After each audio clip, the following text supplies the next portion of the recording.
Halo pemirsa GPR TV, dari Sabang sampai Maroke, dari Miangas hingga Pulau Rote. Bertemu lagi bersama saya Mona Azharinisak dalam program Kominfo Newsroom.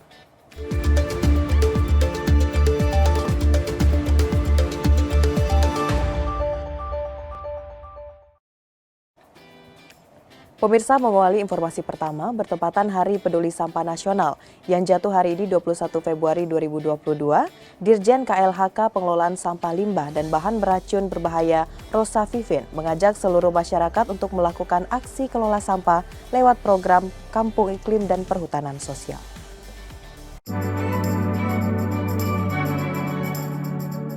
Peringatan Hari Peduli Sampah Nasional menjadi momentum untuk membangun kesadaran publik dalam upaya pengurangan sampah dan juga pengendalian perubahan iklim di Indonesia. Memperingati Hari Peduli Sampah Nasional yang jatuh pada hari ini, Kementerian Lingkungan Hidup dan Kehutanan Republik Indonesia mengusung tema kelola sampah, kurangi emisi, dan bangun program kampung iklim. Direktur Jenderal Pengelolaan Sampah, Limbah, dan Bahan Beracun Berbahaya, Rosa Vivin Ratnawati menyebut penanganan sampah memerlukan peran aktif masyarakat dan lembaga terkait. Melalui HPSN ini, pemerintah juga telah menetapkan strategi dan pelaksanaan pengelolaan sampah dalam bentuk kebijakan dan kapasitas kelembagaan di tingkat lokal, pengelolaan air limbah perkotaan, pengurangan sampah di TPA dengan mempromosikan pendekatan reduce, reuse, dan recycle, serta pemanfaatan sampah menjadi bahan baku energi. Merupakan salah satu sektor yang memberikan kontribusi dalam peningkatan emisi gas rumah kaca. Jumlah signifikan gas metan yang dihasilkan dari tempat pemrosesan akhir sampah mengambil peran besar dalam menciptakan efek gas rumah kaca. Selain itu, masih adanya aktivitas pengelolaan sampah yang salah seperti pembakaran terbuka dan pembuangan sampah secara sembarangan atau ilegal, serta kurangnya maksimal pengelolaan sampah seperti tidak adanya pemanfaatan gas metan di TPA dan daur ulang sampah kertas yang masih minim. Pemerintah telah menetapkan strategi dan melaksanakannya dalam bentuk kapasitas kebijakan dan kelembagaan, baik di tingkat lokal, pengelolaan air limbah perkotaan, mengurangi sampah di TPA dengan mempromosikan pendekatan reduce, reuse, recycle, dan pemanfaatan sampah menjadi bahan baku energi.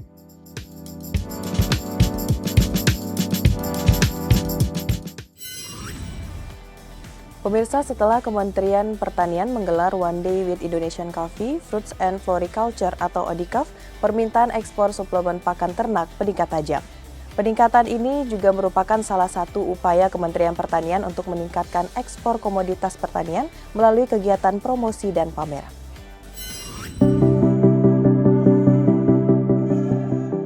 Menteri Pertanian Republik Indonesia Syahrul Yassin Limpo bersama PT Nutrisel Pasifik melepas produk ekspor berupa obat dan nutrisi bagi hewan ternak ke negara Denmark. Melalui program One Day with Indonesia Coffee, Fruit and Floriculture atau disebut dengan ODICOF, Indonesia mampu bersaing secara global dengan ragam komoditas pertanian yang dimiliki. Tahun ini, melalui ODICOF, Indonesia menargetkan dapat ekspor produk ke 34 negara. Nutrisel melepas ekspor nutrisi pakan ternak ke Denmark, dan ini menjadi salah satu langkah yang dilakukan oleh Nutrisel dari hasil perjalanan ODICOF One Day with Indonesian Coffee, Fruit and Flowers di 10 negara pada tahun yang lalu. Hari ini implementasinya sudah dilakukan, dan tahun ini rencana Kementan akan berada pada 34 negara, membawa semua produsen-produsen terbaik kita untuk berkomunikasi dan melakukan business matching di 34 negara. Kalau kita melihat apa yang kita hasilkan hari ini, tandanya bahwa Indonesia memiliki resource yang cukup untuk bisa berkompetisi, menghadirkan kepentingan-kepentingan global dari hasil produk-produk pertanian yang kita miliki di Indonesia.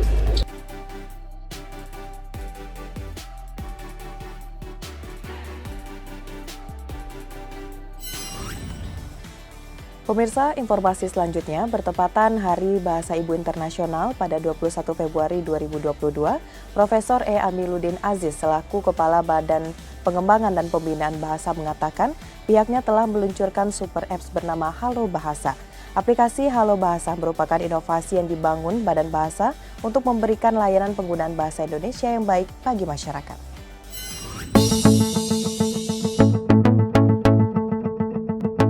Badan Pengembangan dan Pembinaan Bahasa meluncurkan super app bernama Halo Bahasa, bertepatan dengan Hari Bahasa Ibu Internasional tanggal 21 Februari 2022.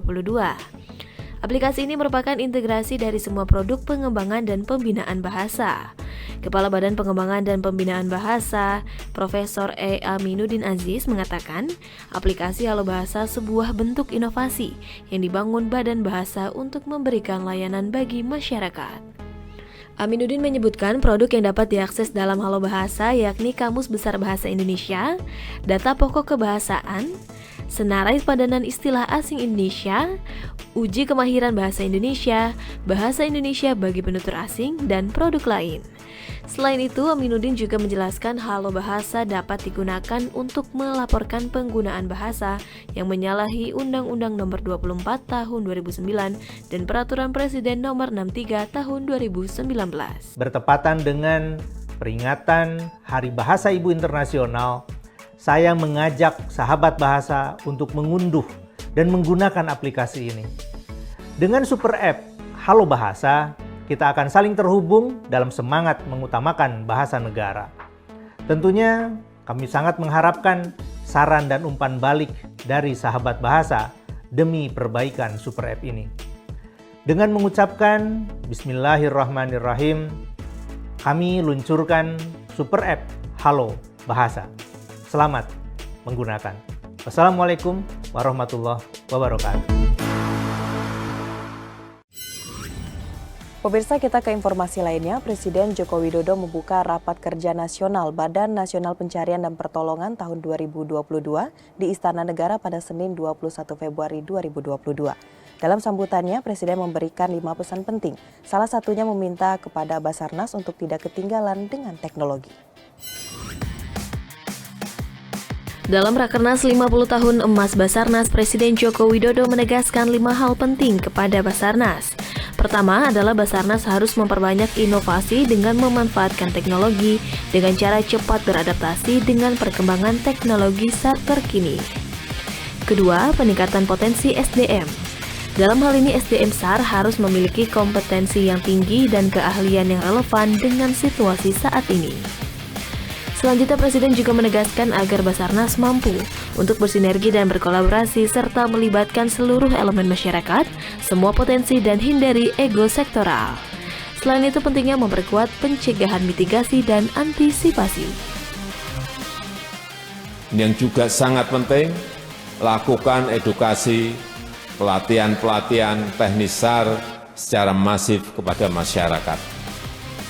Kita harus membangun kesadaran agar masyarakat semakin peduli dan sigap melakukan upaya preventif, terutama di daerah-daerah yang rawan bencana dan kawasan kedaruratan, agar terbangun budaya SAR dan masyarakat tangguh kedaruratan.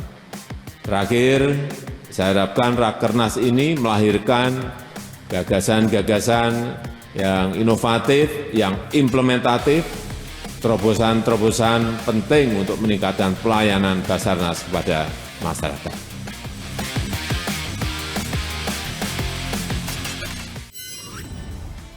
Pemirsa, di peringatan Basarnas ke-50, Kepala Badan Nasional Pencarian dan Pertolongan Basarnas, Marsikal Madya TNI Henry Alfiandi juga menyampaikan capaian dan penghargaan yang telah diraih oleh Basarnas. Kepala Badan Nasional Pencarian dan Pertolongan Basarnas, Marsikal Madya TNI Henry Alfian, dalam Rapat Kerja Nasional 50 Tahun Emas Badan Nasional Pencarian dan Pertolongan, menyampaikan, dalam peringatan ulang tahun Basarnas ke-50, berbagai kegiatan telah dilakukan, seperti donor darah, baksos, dan penanaman mangrove. Di tahun 2022 ini, Basarnas mendapatkan alokasi dana sebesar 1,9 triliun, namun karena refocusing menjadi 1,8 triliun. Dalam Rakernas yang juga dihadiri oleh Presiden Joko Widodo tersebut, Kepala Badan Nasional Pencarian dan Pertolongan Basarnas juga menyampaikan capaian dan penghargaan yang telah diraih oleh Basarnas.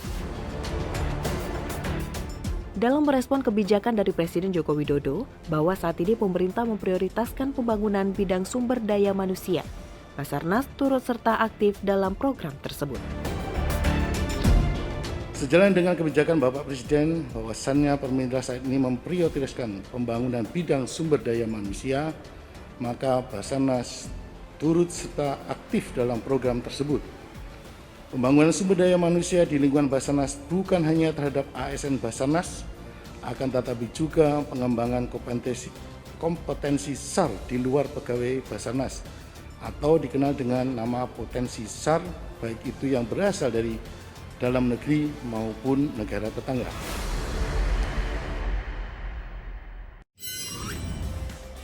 Presiden Joko Widodo melantik 2 pejabat baru lembaga negara, Andi Wijayanto sebagai Gubernur Lemhanas dan Arief Prasetyo Adi sebagai Kepala Badan Pangan Nasional.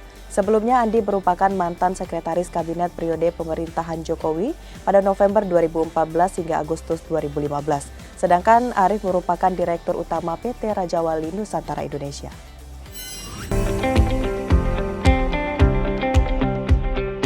Presiden Joko Widodo resmi melantik 2 pejabat baru lembaga negara. Keduanya yaitu Andi Wijayanto sebagai Gubernur Lembaga Ketahanan Nasional atau Lemhanas dan Direktur Utama PT Raja Wali Nusantara Persero Arief Prasetyo Adi sebagai Kepala Badan Pangan Nasional. Pengangkatan Gubernur Lemhanas tertuang dalam Keputusan Presiden Nomor 21P Tahun 2022 dan akan diberikan hak keuangan dan administrasi setingkat menteri. Sementara pengangkatan di RUT RNI dalam Kepres Nomor 7M Tahun 2022 akan diberikan keuangan, administrasi, dan fasilitas yang sesuai peraturan perundang-undangan. Arief pernah menjabat sebagai Direktur Utama Food Station, sebuah BUMD pangan milik Provinsi DKI Jakarta tahun 2015-2020. Sementara Andi dilantik menjadi Gubernur Lemhanas karena posisi tersebut kosong. Agus Wijojo dilantik menjadi Duta Besar Republik Indonesia untuk Republik Filipina, merangkap Republik Kepulauan Marshall dan Republik Palau pada Januari lalu.